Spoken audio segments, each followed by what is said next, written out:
This is the third tutorial video for the ILMEA New Nomination Platform.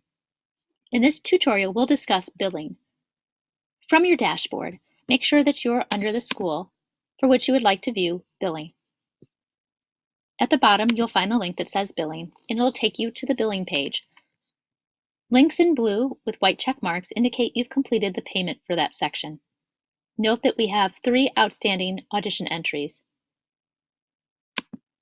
By selecting Audition Entries, we can view the complete billing list of those outstanding and paid fees. You may search by student last name or individual student to view the records, or you can do a filter that will alphabetize the students. You may also select Invoice, which will give you a paper invoice that you can print out and give to your billing office.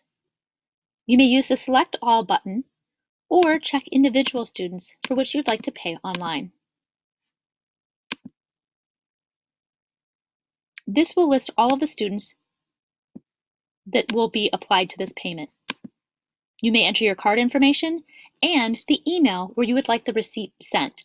This receipt can go to you or perhaps maybe the billing administrator or bookkeeper.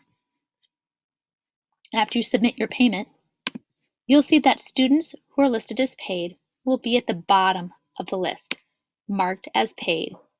That total will also be indicated on your overall summary as students that have been paid. That concludes our portion of the tutorials. If you have any other questions regarding the platform, please, again, you may email us at support@ilmea.org. Thank you, and we hope that this new platform makes your fall more enjoyable nominating students for ILMEA activities.